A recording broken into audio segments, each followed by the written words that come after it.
Hey everyone, welcome back to Bino Sester Malka's family. In a previous video, I did the difference between guided play versus free play, and I would like to focus this video on exactly what free play is, why it works so much, and how to set up a free play environment that it's not just chaos. So if you want to know the difference between guided play and free play, I'm going to leave that link below because I feel there's just different information. So the first thing is, what is free play? And free play is exactly as it sounds. It's a super open environment where the kids get to walk around every day, choose their work, and or games or activities, whatever you have out, and just have fun. I mean, it's simply, that's what it is.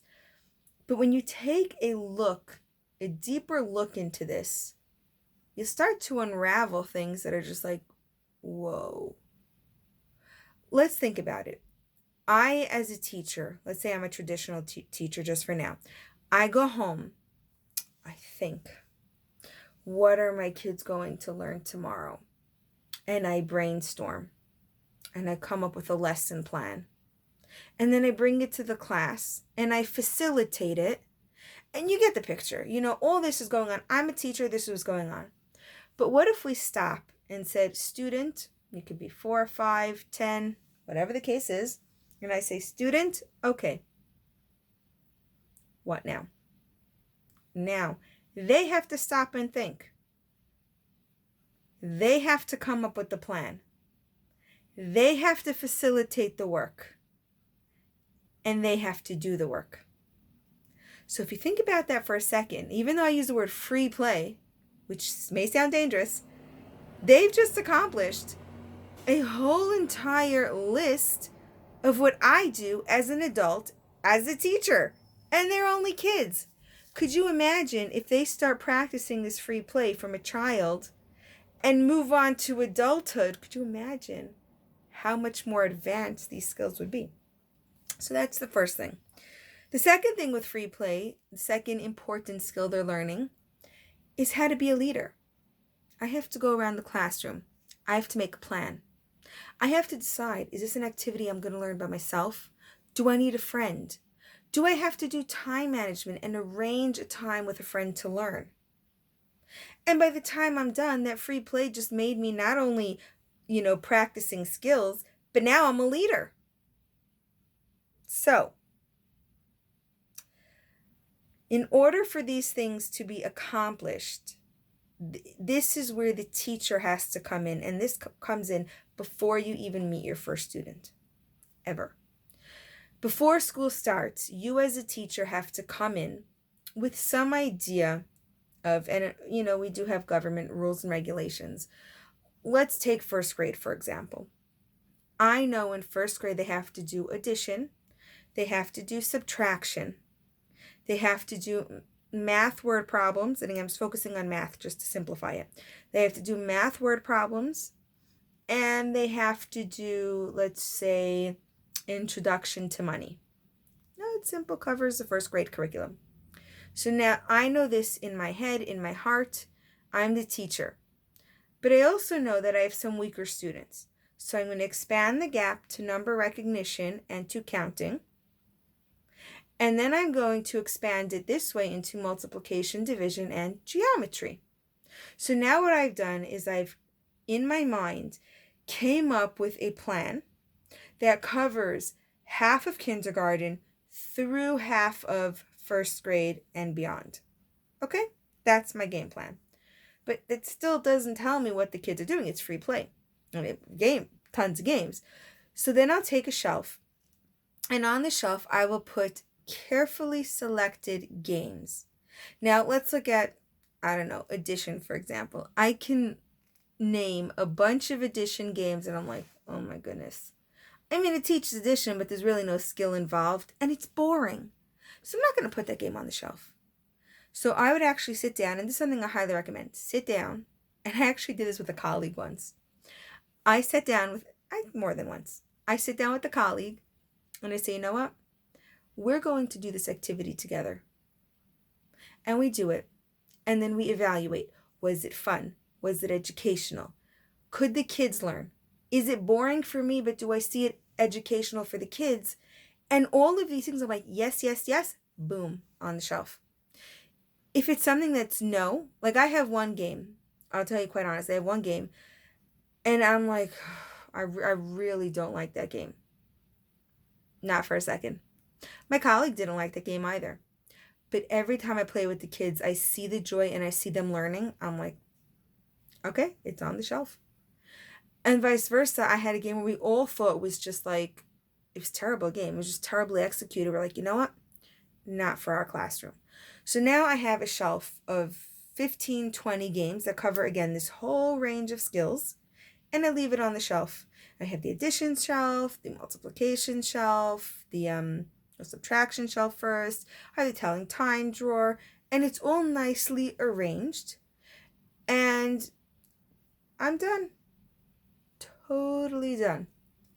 Day one comes, and this is actually a true story. It didn't happen on day one, but a student came to me with the multiplication board.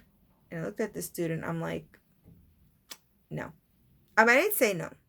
So the student comes to me with the multiplication board. She goes, I want to learn this. So again, this is free play. The student had a plan. And then I started asking the student, because I don't believe in putting the student down. So I said, you know what? I said, sure, we can do multiplication. But I said, to do multiplication, we really need to know how to add and skip count. So do you think you can do that? And so the student was like, I started to get sad. I said, wait. I said, if you want to play this game with me, and it's a fantastic game. It was a lot of fun.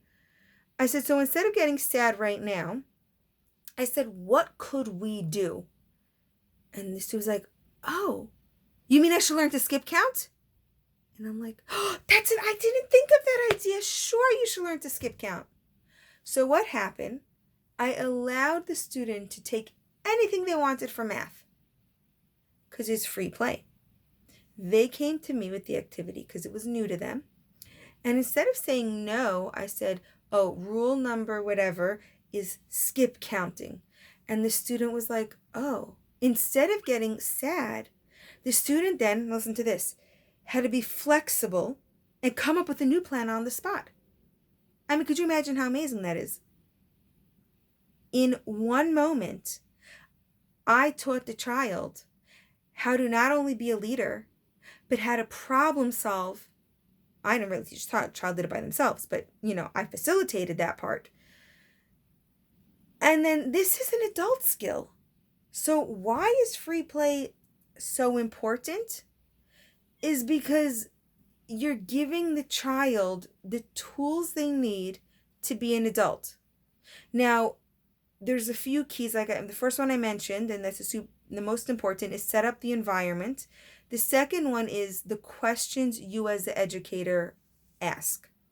When I asked the child that question that came through the multiplication game, I could have said, no, you can't play, you can't multiply. But that would have ended it there. Remember, this is free play. I got to get that child thinking. I got to get them using their skills. My job, and this is basically the only reason why I teach, is to get them to adapt, to learn skills. And instead of saying no, it's, you know what? The rules are, and it's sort of like no, but not only did I not say no, the child had to rearrange their plan and say, you know what? Okay, this is what I need to do. And let's take it a step further. The child is now motivated to skip count and add so they can then play that multiplication game. And I actually had a child like this. In a week, all tables mastered, because this child wanted to play that game. So free play, although it sounds, ooh, we're going to free play all day. And it's exactly what it is. Ooh, we're going to free play all day. But it's not. It's leadership skills. It's problem solving. It's being flexible. It's learning how to lose with grace. Because I'm not me as a student now, I'm going to be the student for a second. I'm not just sitting there and saying, okay, teacher, what can you fill my bucket with today? No. The student now becomes the teacher, and they have to learn basically every adult skill because they are now the leaders starting at a very young age, and free play through 12th grade just kind of adds the skills. So just to recap, when you set up a free play environment, number one, include a whole bunch of levels of work. Number two, if a child and this goes the same, by the way, for easy work. I have a child who comes to me with, this is in geography, the same work every day. And it's like, you know what? At some point, it's fine. And I do encourage repetition, but I'm like, you know what? Why don't you make a balance? I'm very glad that you mastered that work, but maybe we could do this twice a week and learn something new twice a week. So again, it's about the questions you ask to get the kids to think critically. Number three, which is really part of number two, and this is really hard, and I struggle with this on a daily basis, and because it's not something we're used to, don't tell the child yes or no. I mean, there are exceptions, of course, but try to stay away from yes or no questions. When they come to you with something, ask them a question that will get them to think further. And before you know it, these kids will be leaders like no one has ever seen. They will have every skill that they need to really own their future. If you have any questions, don't forget to let me know, and like this video, give it a thumbs up, and don't forget to subscribe because I am here to answer all of your questions. Thank you guys so much for stopping by. Happy playing.